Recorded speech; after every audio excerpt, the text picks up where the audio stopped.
d'accord par rapport donc à ce report de ces élections?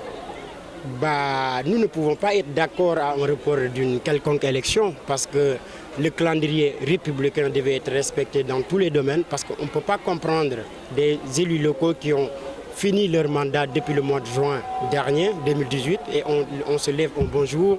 Le ministre de l'Intérieur, il sort un communiqué pour dire que le mandat des élus locaux est augmenté jusqu'au au plus tard au mois de mars 2018. Ça, c'est un forfait et nous ne pouvons pas accepter à ça parce que les élus locaux, on a dit élus locaux.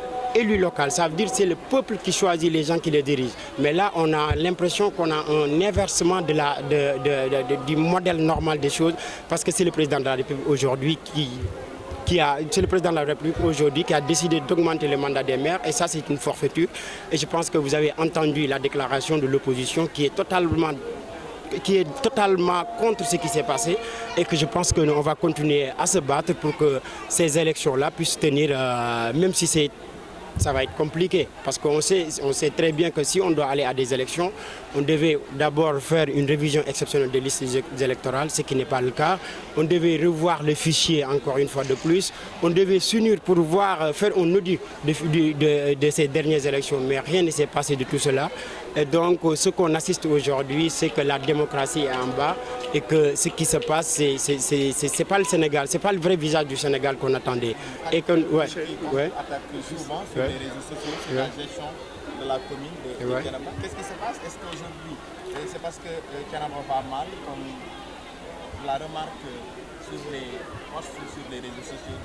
Bah ouais, effectivement, nous sommes cohérents dans nos démarches depuis l'élection de ce maire qui est là actuellement. Parce que je pense que Thiénaba, il fait partie des premières collectivités locales du Sénégal, depuis le découpage administratif de 1972. Et vous pouvez l'observer, même vous journalistes, aucune réalisation n'a été faite.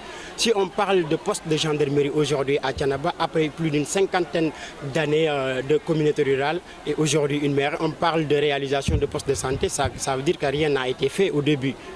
Donc ce qui se passe actuellement, c'est que les jeunes, dont moi, nous avons pris l'engagement, nous avons pris nos responsabilités de redorer le blason et de donner le Thiénaba un nouvel visage.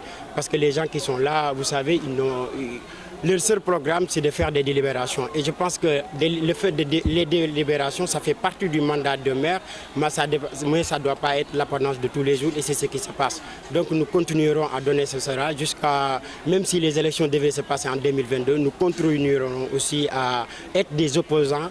Nous continuerons à dénoncer aussi les forfaitures qui sont en train de se faire au niveau de cette commune-là. Ouais. Vous avez évoqué tout à l'heure la question du report des élections locales. Le ministre a évoqué également la notion du dialogue national. Il a appelé le Khalif pour qu'on puisse instaurer un dialogue consensuel.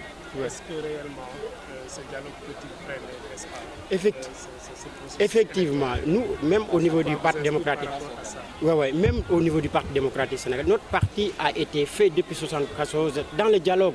Nous avons dialogué, le Parti démocratique sénégalais a dialogué avec Senghor pour sa création en 1974. Nous avons dialogué avec Abdou Diouf pour participer à un gouvernement d'union nationale. Mais le dialogue de Macky Sall, là, ce n'est pas un dialogue sincère. Imaginez, depuis le premier mois, on avait lancé la journée nationale du dialogue avec l'ouverture.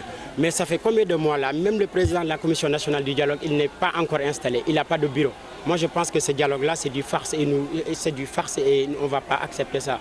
Moi je ne crois pas à ce dialogue-là parce que Macky Sall, quand il dit qu'il va dialoguer, c'est qu'il est dans de mauvaises postures et il est en train d'affûter sa stratégie pour mieux rebondir. Et l'opposition, malheureusement, il le suit dans